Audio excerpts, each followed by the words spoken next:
C'est un revirement de situation spectaculaire, une temporalité peu habituelle à la Cour pénale internationale.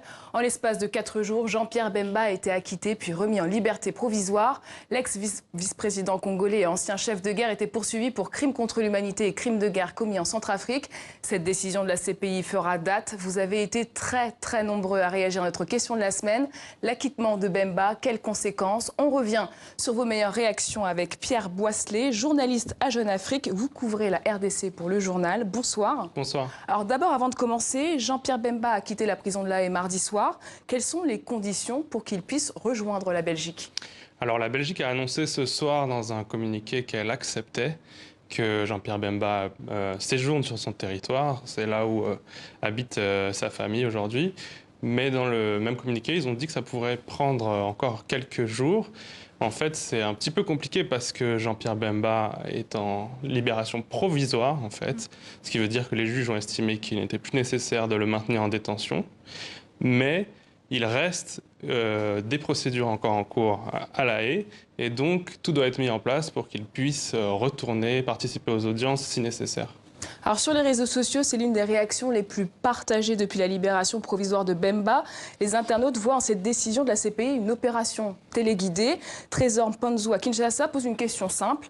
Ne s'agit-il pas d'un jeu organisé par les puissances pour remplacer Joseph Kabila? Alors c'est effectivement une conviction partagée par beaucoup de Congolais, y compris d'ailleurs au sein des autorités. Je crois qu'aujourd'hui, il n'y a pas d'éléments qui permettent de l'affirmer.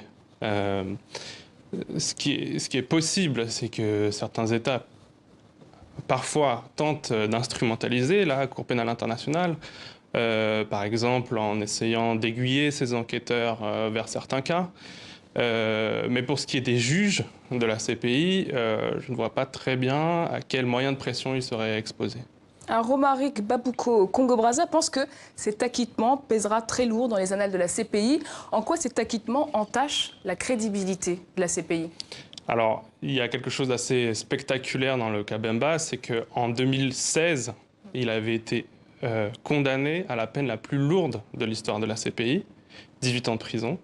Et 2 ans plus tard, il est totalement acquitté sur le même dossier, sur les mêmes faits. Donc on comprend que ça puisse susciter ce genre de réaction.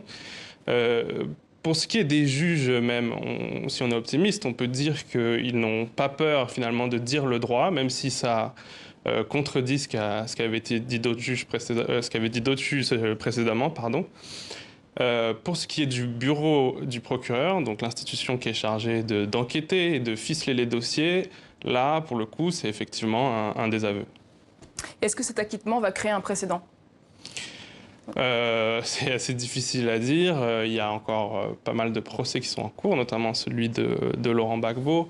Il peut y avoir des incidences sur ce procès? Alors, des incidences directes, non, je ne pense pas, puisque ce sont des dossiers qui sont différents. Maintenant, cette affaire a prouvé que les dossiers montés par le bureau du procureur peuvent être très fragiles parfois. Et donc évidemment, ça redonne beaucoup d'espoir aux partisans de Laurent Gbagbo. En tout cas, les partisans de Jean-Pierre Bemba, eux, jubilent. Pour Joël Bokele Bakem Botomba, à Luanda, Bemba est le seul espoir pour faire basculer les élections en RDC.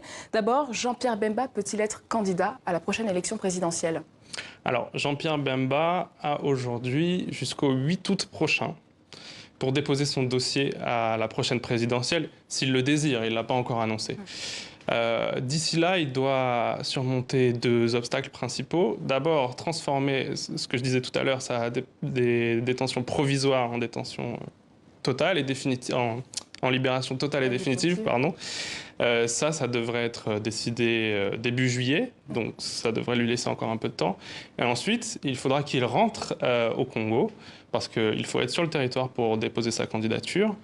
Et là, on peut imaginer peut-être que les autorités congolaises fassent un peu traîner les choses. Aujourd'hui, Jean-Pierre Bemba, après 10 ans de détention, il n'a plus de passeport en règle, tout bêtement, et donc il va devoir faire ce genre de procédure. Alors Feja Sono à Kinshasa précise, au Congo, la loi dit qu'un opposant qui vient de sortir de prison ne peut pas se présenter aux élections. Quelle est la législation dans ce cas précis? Alors, la loi électorale prévoit que suite à certaines condamnations, effectivement, quelqu'un devient inéligible. Alors, dans cette loi, il y a notamment crimes de guerre et crimes contre l'humanité, ce qui lui était reproché jusque-là, mais maintenant, il est acquitté. Et il y a aussi des faits de corruption. Alors là, c'est un peu soumis à interprétation parce que Jean-Pierre Bemba a été condamné pour subornation de témoins par la CPI. Et selon certaines interprétations, ça pourrait éventuellement être considéré comme de la corruption. Donc ça, c'est à voir. En tout cas, hasard du calendrier, le parti de Jean-Pierre Bemba, le MLC, organise son congrès en juillet prochain. Est-ce que la prison a entaché son influence dans le parti ? Son influence dans le parti, non, parce que finalement, tous les cadres du parti qui ont été mécontents de sa gestion sont partis. Et ils ont quitté les instances. Donc, on peut penser que ça affaiblit la formation. Justement, mais quel est le poids politique du MLC aujourd'hui en RDC ? Alors, aujourd'hui, le MLC est la 5e formation la plus importante au Parlement. C'est assez difficile d'évaluer le poids réel de Jean-Pierre Bemba aujourd'hui parce que ça fait 10 ans qu'il a disparu de la scène. Ce qui est certain, c'est qu'au moment où il est parti, il était encore extrêmement influent. C'est quelqu'un qui s'est qualifié au 2e tour des élections de 2006 et qui a perdu face à Joseph Kabila avec une assez courte différence de voix. Alors sa libération peut-elle changer la donne quand même pour l'élection de 2018 ? Bien sûr, ça change forcément la donne. À Kinshasa, il n'y a aucune formation politique qui s'était vraiment préparée à ça. Le pouvoir, évidemment, garde en mémoire ce que je viens de dire sur son influence lors des élections de 2006.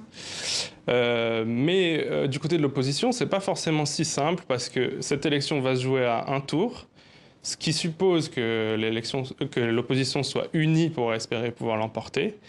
Et il n'est pas certain qu'entre les opposants qui sont là aujourd'hui et Jean-Pierre Bemba, il puisse y avoir un accord. Alors beaucoup restent sceptiques sur l'avenir politique en RDC de Jean-Pierre Bemba. Pour Amadou Ouattara Gundam au Mali, même si Bemba est libéré, il ne pourra rien. Joseph Kabila a tout verrouillé sur place. Bemba peut-il inquiéter le régime de Joseph Kabila ? Forcément, il peut inquiéter le régime de Joseph Kabila. S'il arrive à rentrer, il y a toutes les chances de penser que déjà, il va être accueilli en triomphe à Kinshasa. Donc rien que ça pèsera forcément sur la suite des événements. Alors pour Christ Samba à Brazzaville, la grande question c'est de savoir si le peuple lui fait encore confiance après tout ça. C'est une question cruciale, Père Boisselet, cette confiance ? C'est assez dur à évaluer à ce stade. Mais d'après les premiers retours qu'on a à Kinshasa, il se pourrait en fait que cette longue période de détention fasse apparaître Jean-Pierre Bemba comme finalement un martyr de cette justice internationale et finalement renforcer en fait son aura. Donc ça, c'est aussi quelque chose qui sera à voir, notamment s'il arrive à rentrer. Merci beaucoup Pierre Boisselet pour votre analyse. Merci. Merci. C'est la fin de ce journal. Dès demain, retrouvez Dominique Chimbakala. Quant à moi, je vous dis à lundi. Belle fin de semaine.